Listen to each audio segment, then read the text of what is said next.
Bien, buenos días. Estamos otra vez acá en el canal para llevar pues en esta oportunidad una prédica muy importante y muy interesante que tiene que ver pues con el propósito que Dios le ha dado a cada persona, a cada familia. Y el tema para hoy es reparo o repito. Y está en Primera de Juan capítulo 3:8, donde dice la palabra, la parte B de ese versículo: para esto apareció el Hijo de Dios, para deshacer las obras del diablo. La idea de esta enseñanza pues tiene que ver con las cosas que nos pasan a diario, o las cosas que repetimos como familia, y la misma naturaleza está allí. Se prepara ella misma, vamos a decirlo así. Cuando algo no está funcionando bien, pues lo desecha, lo repara y comienza pues un nuevo ciclo. También podemos ver lo que es un ejemplo de repetir o reparar, cuando por ejemplo los glóbulos, allí en las plaquetas, cuando los glóbulos blancos y los glóbulos rojos allí tienen que salir a reparar una herida. Bueno, son ejemplos que podemos ver allí. Otro ejemplo son cuando las tortugas, ellas van y colocan sus huevos en arena, y viene el día en que tienen que salir todas esas tortuguitas allí a ir a la mar. Parece que la misma naturaleza les avisa a los animales depredadores como las águilas y todo eso, y comienza un ataque fuertemente contra esa gran cantidad de tortuguitas, que apenas pues unas cuantas pocas son las que sobreviven, pero esas pocas son las que continúan el ciclo nuevamente de vida allí para las tortugas. Así también sucede con las personas que nacen en este mundo. Venimos con un propósito específico, pero la mayoría pues desconoce para qué estamos en este mundo, para qué venimos, y desperdiciamos realmente el motivo por el cual estamos en esta tierra. A la final terminamos repitiendo muchas de las cosas que no queremos de nuestros padres, de nuestra familia, de nuestros antepasados. Y uno de los motivos por la cual la intervención de Dios en nosotros es para que no suframos, porque dice la Biblia que para esto apareció el Hijo del Hombre, para deshacer las obras de Satanás. Y de hecho, cuando uno trabaja en lo que es la sanidad del alma, que es la área que trata con los traumas, las heridas del pasado no tratadas, uno se da cuenta pues que realmente la mayoría de las personas pues están dañadas en esa área y necesitan pues ser tratadas, ser reparadas para que puedan ellas a su vez ayudar a otras personas. La Biblia dice que conoceremos la verdad y la verdad nos hará libres. Y bueno, la verdad tiene que ver con lo que vino a hacer Jesucristo aquí en este mundo, que fue a darle libertad a los cautivos y traer esa salvación. Pero antes de la salvación pues pudiera haber también lo que es la sanidad, lo que es la parte física, lo que es el vivir en esta tierra de una manera saludable, de una manera feliz. Así que vemos que cuando venimos a los pies de Jesús, Él nos repara para que nosotros a su vez reparemos a los demás, y eso demás pues está lo que es la familia, amigos. Y según una ciencia que muy poco la deben haber oído, según la epigenética, es una ciencia que estudia los traumas, porque somos portadores de las siguientes generaciones.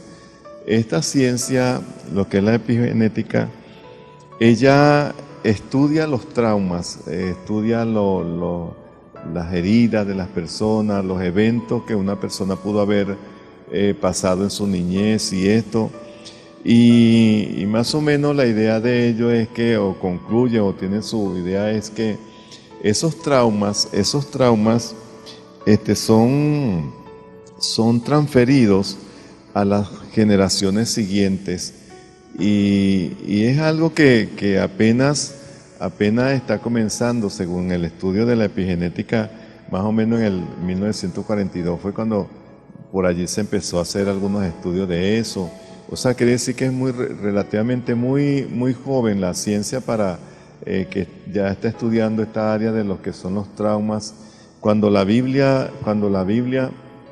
establece pues que hace miles de años ya en la Biblia estaba escrito esta parte de lo que es lo que son los traumas, lo que son las heridas, cómo esas cosas pueden afectar la vida pues de nuestros familiares y mucha de la gente que me está viendo en estos momentos pues hoy va a entender algunas cosas que tienen que ver con esto de lo que son los traumas.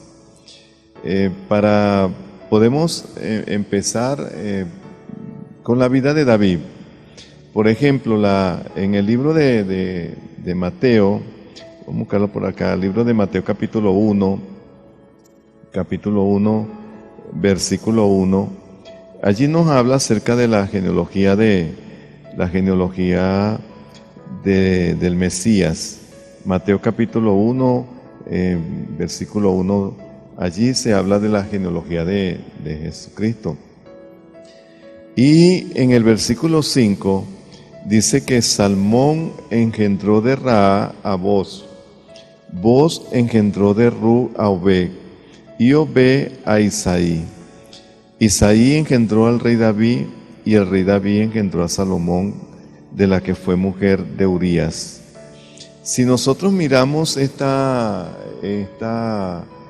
genealogía por donde venía Jesús, pero revisamos estas 4 generaciones desde Salmón, que se llegó a Raa, el hijo fue Boz, Boz se llegó a Rub, nació Obed, Obed se llegó, que la Biblia no registra el nombre de la mamá de Isaí, Isaí engendró a David.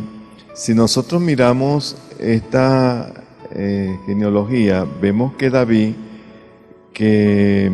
la genealogía de David por parte de mamá viene hasta Raa. Y según la Biblia, según lo que nosotros leemos en la Biblia, allí en el capítulo 6 de Jueces, capítulo 3, 4 de Jueces, de Josué, habla acerca de cuando Israel llegó a Jericó, lo sitió, hicieron la estrategia de darle 7 vueltas hasta que cayó la ciudad. Pero antes de eso dice que Moisés envió unos espías para que reportaran cómo era Jericó. Y esos espías fueron descubiertos por la inteligencia militar de Jericó y ellos tuvieron que esconderse y Raa fue la que los escondió.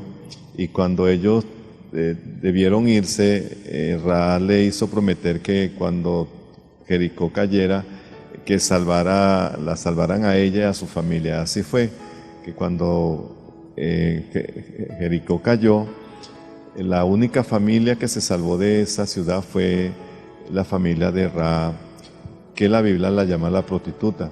Así que Raa se integró al pueblo de Israel y en el pueblo de Israel alguien llamado Salmón pues se casó con ella y de ahí nació Boz, de Boz con Ru, Obed a Isaí, Isaí a David. Esto quiere decir que la tatarabuela de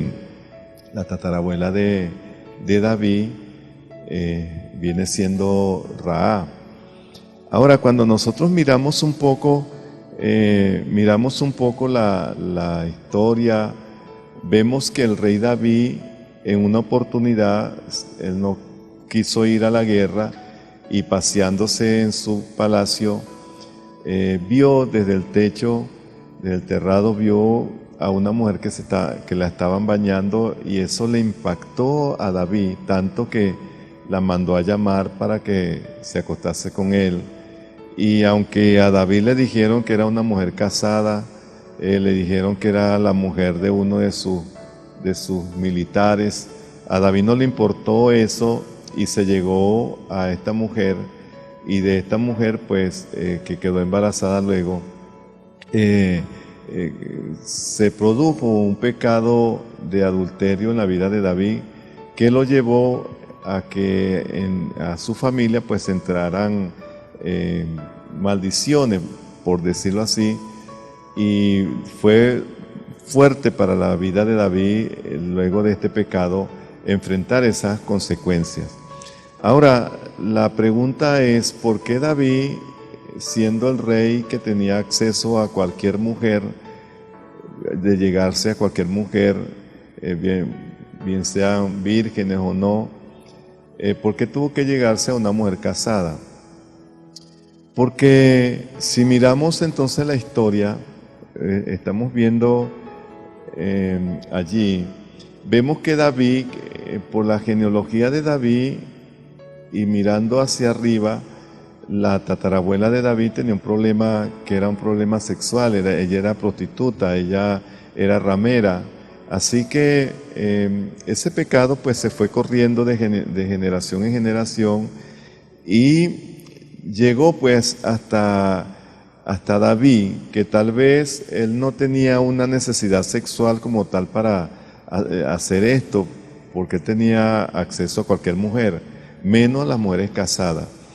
Pero la idea de repetir o reparar se viene dando precisamente por estas situaciones.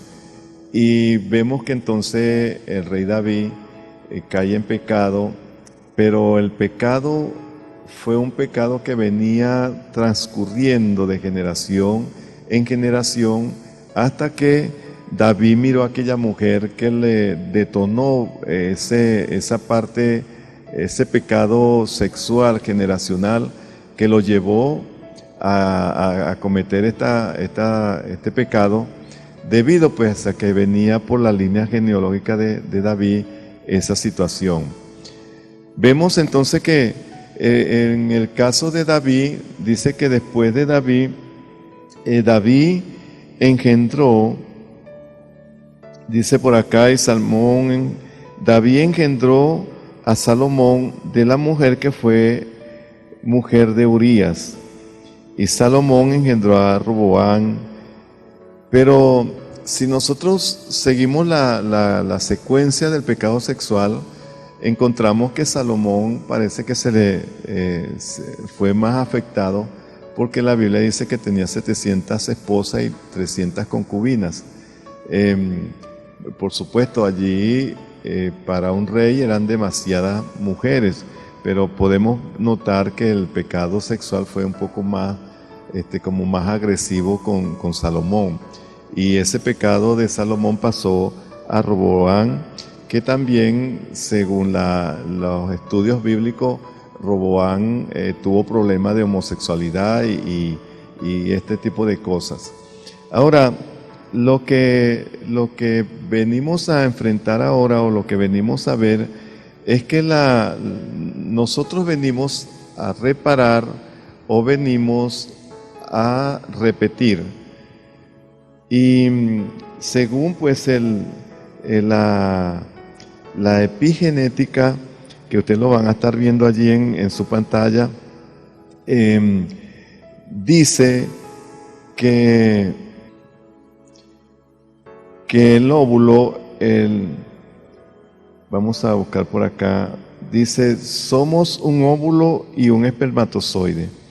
En el momento de la fecundación, el óvulo se queda íntegro, y parte de la información del espermatozoide se pierde con la cola.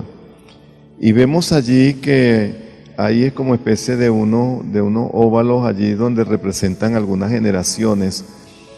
Y más o menos la idea es que dice, el óvulo fabricado en el vientre de la tatarabuela, la primera generación viene siendo la bisabuela, y el óvulo fabricado en el vientre de la bisabuela viene dando la segunda generación que viene siendo la abuela, y el óvulo fabricado en el vientre de la abuela viene entonces a dar la tercera generación, que es la madre, y el óvulo fabricado en el vientre de la madre viene a dar la cuarta generación, que viene siendo la hija.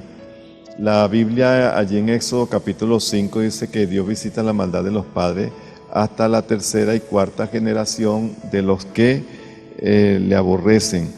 Ahora nosotros podemos ver allí el impacto que vivió, por ejemplo, el impacto que vivió la bisabuela dejó marcados sus óvulos. Este óvulo es heredado por la hija y también hereda el impacto. Así que de generación en generación se obliga a la siguiente generación a repetir o a reparar, que es disparado o detonado por la situación de los nombres y fechas de dobles emocionales. Así que el impacto que queda grabado en el ADN en el proceso de la metilación, ese impacto queda grabado en el vientre de la tatarabuela, y ese impacto va de generación en generación, obligando a las siguientes generaciones a repetir el mismo efecto. Por ejemplo, tenemos un ejemplo acá es un ejemplo. María Beatriz nace el 25/5, y si mi bisabuela vivía en guerra, estaba químicamente con una situación hormonal de estrés e impacto que grabaría en su óvulo. Ese óvulo que va a engendrar a una hija o un hijo que será formado con una química de estrés, y le va a decir a la siguiente generación que va a estar en una situación de estrés, de guerra y de continuo malestar. Así que la bisnieta que lleva el mismo nombre y la misma fecha, que lleva una vida tranquila, va a tener un miedo interno que algo malo puede ocurrir. Siempre que hay peligros donde los genes están activados en el estrés del peligro inconsciente. Entonces, más o menos la idea de esto es que tal vez lo que usted le está pasando ahorita, o tal vez lo que usted está repitiendo de familia, o tal vez lo que usted está viviendo como familia, como pareja, como hijo, tal vez sea simplemente una repetición de lo que estamos hablando acá, una repetición de lo que sus padres hicieron, una repetición de lo que pasó en sus generaciones anteriores, y que aunque usted no quiera, está viviendo los mismos eventos y las mismas situaciones que les ocurrieron a sus padres, a sus abuelos, y que usted no entiende por qué están estas cosas sucediendo, como en el caso de David. David pudo haber dicho, pero ¿por qué me pasó esto sexualmente cuando yo tengo tantas mujeres a mi disposición? Porque tuve que caer en esta situación con una mujer casada que para mí era prohibido como rey.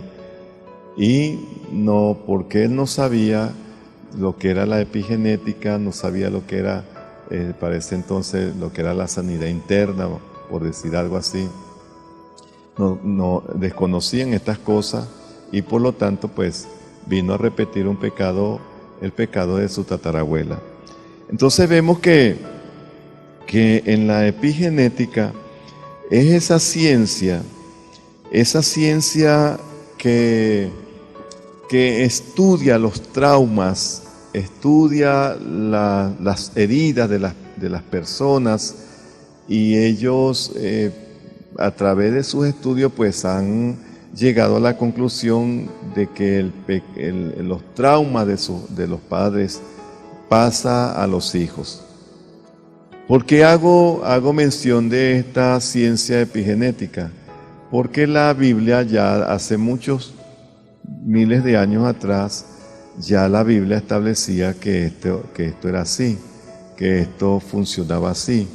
Pero como la epigenética es la parte secular, la parte científica, la parte donde las personas pues creen más a la ciencia que a la Biblia, entonces tengo que tomarlo para que ustedes puedan ver que apenas décadas que se está dando la epigenética y están llevando a la persona a hacer talleres para sanidad, y eso ya la Biblia de hace muchos años lo venía anunciando y venía tratando ese tema de lo que era la sanidad interna. Cuando nosotros vemos, por ejemplo, en la película de la Pasión, la última, vemos que a Jesús lo traspasan con una lanza en el costado y de allí sale agua y sangre. Ese derramamiento de sangre del costado de Jesús, pues dentro de las revelaciones y de lo que quiere decir cada uno de los derramamientos, es que Jesús fue abierto para que nosotros pudiéramos ser sanos internamente, pudiéramos ser sanados de los traumas, de las heridas, de todas aquellas cosas que pudimos vivir en la niñez y que son causa de problemas actuales.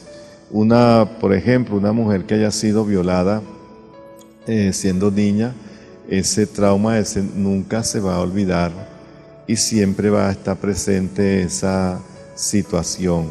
Pueden pasar años, puede pasar toda su vida allí y hacer su vida normal, matrimonio, pero ese trauma está allí hasta que no sea sanado, hasta que no sea tratado de raíz, hasta que ella pueda perdonar la persona que causó ese daño. Y de eso trata la sanidad interna, cuando una persona es llevada poco a poco a través de terapias y esto, la persona puede ser sanada de todas estas cosas. Vemos entonces que la epigenética tiene que ver con aquellos traumas, aquellas heridas que las personas tienen internamente y que son causas de conductas, son causas de rabias, son causas de comportamientos, y que la persona a veces no entiende que son problemas que tienen que tratarse. Yo recuerdo un caso que me sucedió cuando yo me casé. Yo vengo de una familia de 9 varones y 5 hembras, 5 hermanas. Y bueno, allá en casa los varones, yo soy el quinto, y de los mayores pues daban una orden, qué sé yo, buscar agua, y el otro se la pasaba al otro, agua, hasta que llegaba al más pequeño, y si no corría con el agua pues venían los golpes, las patadas, los mordiscos, los coquitos, bueno, todo ese tipo de castigo y los gritos y todo eso. Cuando yo llego al matrimonio, estamos de repente trabajando mi esposa y yo, y me dice algo y yo la grito, pero para mí, bueno, ella muy sabia no me decía nada, pero cuando llegábamos a casa después del trabajo, que nos bañábamos, comíamos y estábamos ya en la cama descansando, ella me decía, ¿por qué me gritaste? Y cuando ella me decía estas cosas, yo no hallaba dónde meter la cabeza, porque me daba tanta pena, pero yo le decía, te prometo que no te voy a gritar más. Y ese otro día, pues en el trabajo le pegaba 2 gritos y volvíamos a repetir la misma situación. Y así hasta que llegó un momento en que ella me dijo, bueno, si vamos a seguir así, es mejor que nos divorciemos. Mi papá nunca en casa nos gritó y yo no estoy acostumbrada a los gritos, así que la solución es que nos divorciemos. Y eso para mí me impactó, que yo recuerdo que me arrodillé, le lloré al Señor y le dije que me quitara eso porque yo no quería perder mi matrimonio. Y eso desapareció, de verdad desapareció de la noche a la mañana. Pero luego que entro, pues, que estoy en el Señor, me doy cuenta que los gritos era una forma de conducta de casa. Allí en casa yo aprendí fue a gritar, ahí todo era grito. Y cuando llego al matrimonio, pues el gritar para mí era normal. Yo no me daba cuenta que gritaba. Así que era algo de conducta, de comportamiento, algo de casa. Entonces, ese tipo de actitudes que aprendemos en casa, lo repetimos en el matrimonio, lo repetimos allí en el hogar, y no nos damos cuenta que son traumas que traemos de casa, traemos heridas, traemos una cantidad de situaciones que nos dañaron y que ahora que somos adultos estamos presentando este tipo de cosas. Eso es lo que se llama venir a repetir o venir a reparar. Vemos entonces, para seguir más o menos las ideas, por ejemplo, niñas que salen embarazadas aún sin casarse y a temprana edad, y si usted revisa a la mamá se da cuenta que también la mamá salió embarazada a temprana edad y tampoco se casó. Y si revisamos a la abuela también vamos a darnos cuenta que la abuela también salió embarazada sin casarse a temprana edad.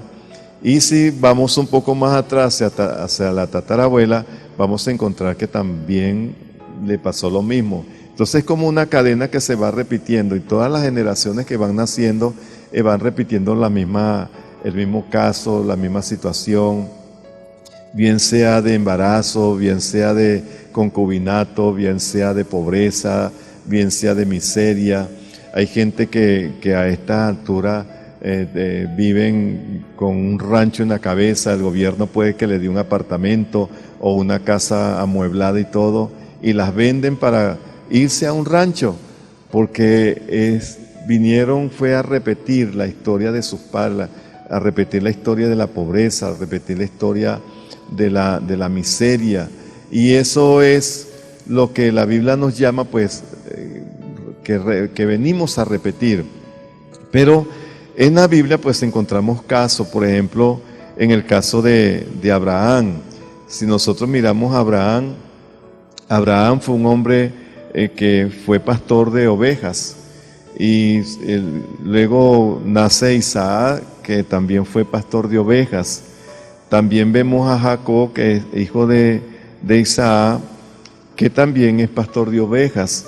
Y cuando vemos a Jacob teniendo sus hijos, vemos que todos los hijos de José eran pastores, y el penúltimo, que era José, porque el último fue Benjamín, encontramos que ya Jacob estaba entrenando a su hijo José para que fuera pastor.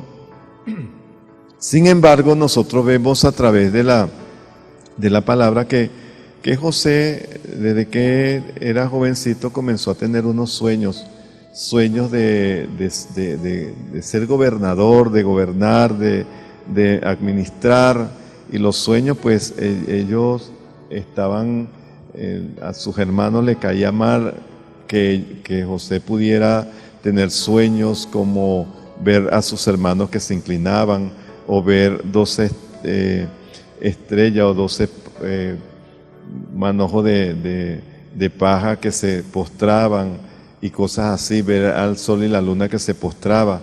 Estas cosas hacían que los hermanos le tuvieran idea, pero José entendía que él no vino a repetir el mismo caso de su tatarabuelo, de su bisabuelo, su abuelo y de su padre, porque él en sí no se veía como pastor como lo veía su papá, como consecuencia de la tradición.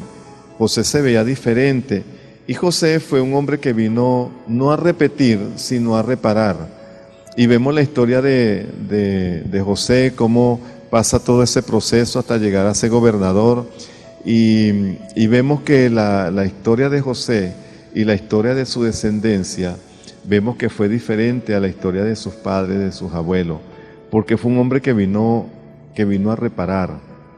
Yo en este momento te puedo decir que tú puedas entender que viniste a repetir la historia de tus padres, viniste a repetir la historia de tus antepasados, la historia de pobreza, la historia de miseria, la historia de embarazo, la historia allí de hijos, o viniste a reparar, viniste a ser una persona que dijiste en tu corazón: yo quiero ser diferente, yo quiero cambiar la historia de mi familia, yo quiero cambiar la historia de mis generaciones, que mis generaciones de aquí en adelante sean diferentes a las generaciones que me antecedieron, de mis padres, de mis abuelos. Yo no quiero repetir los mismos pecados de ellos, yo no quiero repetir la misma historia de ellos. Así que tú te puedes identificar en esta hora con este mensaje. ¿Viniste a repetir o viniste a reparar? Otra de las personas que vinieron a reparar lo encontramos allí con este muchacho llamado Jabes, que está en Primera de Crónica, capítulo 4, versículos 9 y 10. Dice la palabra que Jabes significa dolor, significa tristeza, significa amargura, y su mamá lo colocó Jabes porque le causó mucho dolor cuando lo parió. Así que nosotros vemos que Jabes hace una oración y le dice a Dios que le cambie, que lo bendiga, porque él quiere ser diferente a su familia. Y dice la Biblia que Dios escuchó la oración de Jabes, y entre sus hermanos llegó a ser el más ilustre, llegó a ser el mejor de ellos. Entonces podemos ver que a través de la historia nosotros podemos encontrar que venimos a repetir a esta tierra o venimos a reparar.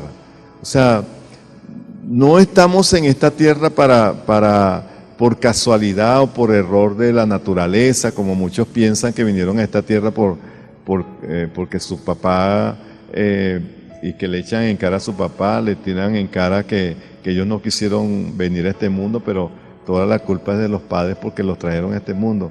No, vinimos a este mundo con un propósito, con una oportunidad, con algo de hacer mejor este mundo, de hacer mejor esta tierra. Y no vinimos para ser lo malo, sino para hacer lo bueno, ser personas que pueden hacer cosas diferentes para el bien de los demás. Vemos que tú puedes ser una persona de esa, que le puedes decir a tu pasado: hasta aquí, porque yo voy a levantarme, yo voy a lograr lo que mi familia no logró, a lograr lo que mi familia nunca logró alcanzar, como por ejemplo graduarse de bachillerato, o llegar a la universidad, tener un título, llegar a tener una profesión, cosas así, donde podemos ver que pasan generaciones y generaciones, y la misma situación de pobreza, de miseria. Nunca han llegado a tener una empresa, un negocio propio, nunca han llegado a graduarse en una universidad, simplemente la misma historia. Yo recuerdo, yo trabajaba antes, yo era carpintero de encofrado, y trabajaba en un edificio, y estaba mi hermano, que los dos éramos carpinteros, y mi hermano tenía a un ayudante y yo tenía otro. Mi hermano tenía el papá y yo tenía el hijo. El papá tenía problemas porque no sabía leer, y cuando la esposa mandaba alguna carta, mi hermano tenía que leérsela. Pero el ayudante mío, que era hijo del papá que le trabajaba a mi hermano, que era ayudante de mi hermano, tampoco sabía leer. Y ya este señor tenía pues una edad como de 60 años. Quiere decir que si él no estudió, los padres anteriores tampoco estudiaron. Y mi ayudante, que tenía ya unos hijos, también me decía que ninguno de ellos los había puesto a estudiar. Y sacando cuenta más o menos de 50 años por cada generación, podemos ver al abuelo que no estudió, al papá que estaba con nosotros, que ya era 50 años más, al hijo 50 años más, y a los hijos de este muchacho que eran 50 años más. Yo me ponía a sacar cuenta y habían sucedido 200 años en 4 generaciones que ninguno de ellos habían logrado aprender a leer y a escribir. Y así, pues, estas generaciones, esta familia, pues, estaba como destinada a no saber leer ni escribir. Y si sacamos la cuenta más allá de los abuelos y los tatarabuelos, pues, podemos sacar cuenta que pudieran haber hasta 500 años en historia de esa generación que a lo mejor nunca llegaron a leer ni a escribir. Esas personas vinieron a repetir la historia de sus antepasados, pero hoy estamos aquí pues para animarte, para que tú no seas una persona que viene a repetir, sino una persona que viene a reparar. Otra persona que vemos en la Biblia que vino a reparar es Ruth, que la encontramos dentro de la genealogía del rey David y de la genealogía de Jesucristo. Ruth fue una moabita, y los moabitas eran descendientes de Lot. Cuando Sodoma y Gomorra fue destruida, Lot y sus hijas se fueron a una montaña y allí para salvarse, y allí las hijas emborracharon a su papá y tuvieron sexo con él y quedaron embarazadas. Una de ellas pues viene de allí de los moabitas. Ahora, la Biblia dice que los moabitas no entrarían al templo o no entrarían dentro de la genealogía por 1000 generaciones. Quiere decir que Ruth era moabita, ella no tenía ninguna oportunidad por ser moabita de entrar dentro de lo que eran los pactos de Dios. Sin embargo, cuando usted lee el libro de Ruth, se va a encontrar de que ella es asesorada por su suegra, y Boaz, que en este caso era el hijo de Salmón y Rahab, él se enamora de Ruth, y Boaz viene Obed, que es el abuelo del rey David. Ahora, Ruth llega y entra dentro de la genealogía de Jesús, cuando bíblicamente decía que los moabitas no tenían acceso a las cosas de Dios. ¿Por qué? Porque esta mujer vino a reparar el daño genealógico de las generaciones que traía su familia. Vino a reparar. Ella fue una mujer que pudo entrar dentro de la genealogía, y no de cualquier genealogía, sino dentro de la genealogía de Jesús. Vemos entonces que nosotros podemos encontrar acá que venimos a esta tierra, venimos a reparar o venimos a repetir. Usted que me está viendo, usted de hoy en adelante puede tomar una decisión de seguir repitiendo los mismos casos, los mismos problemas o las mismas situaciones de su familia, de sus padres, las mismas enfermedades, las mismas ruinas, las mismas miserias o los mismos problemas de conducta.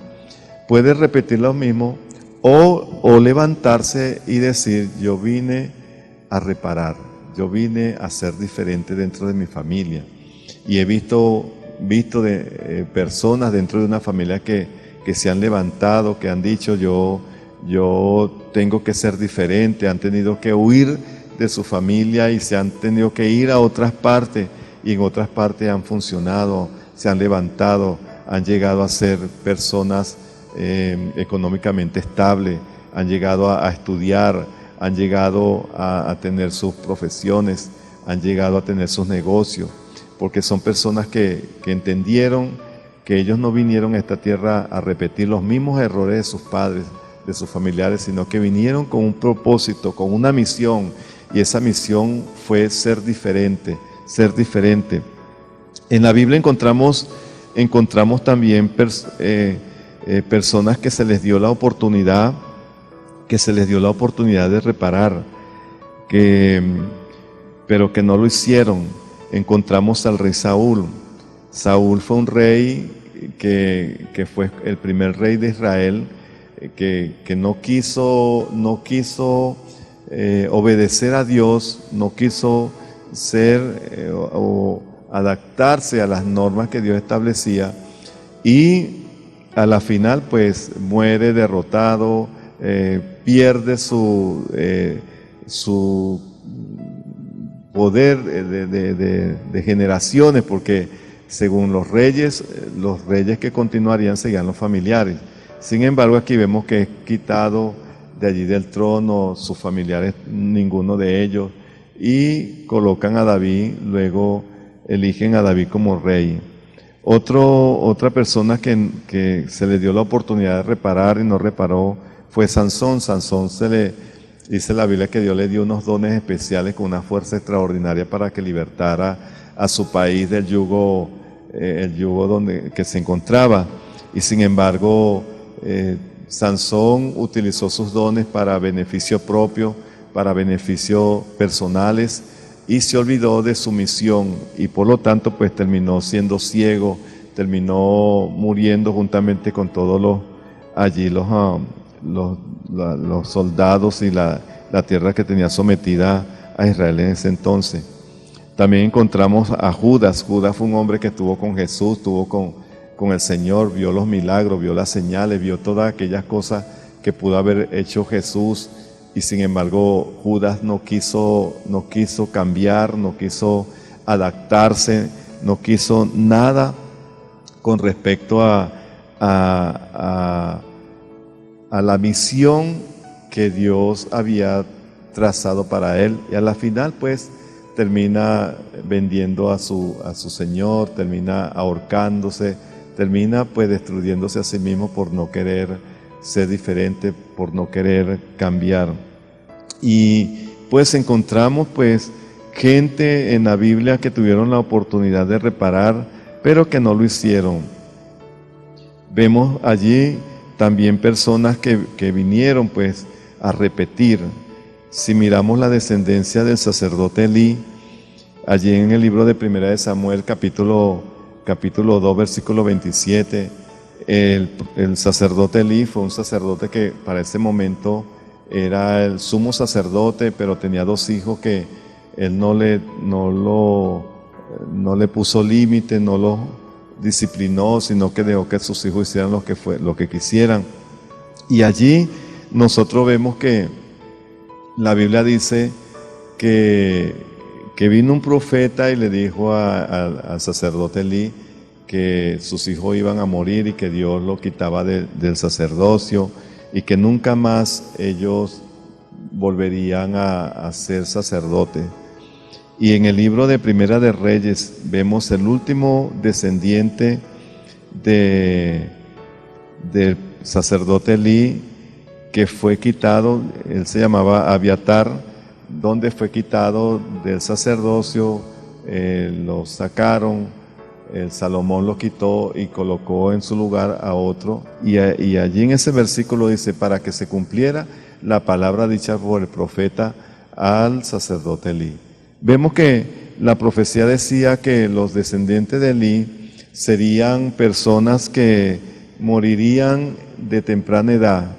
O sea, quiere decir que ellos no serían personas, que la descendencia no serían personas que llegarían a durar muchos años, sino que a temprana edad morirían, y el que pasara y no moría temprano llegaría a ser un mendigo. Y vemos pues que la descendencia de Elí repitió toda esa descendencia, repitieron ese pecado, repitieron esas enfermedades, y mendigar, bueno, hasta que se pierde en la Biblia pues los descendientes de Elí. Otra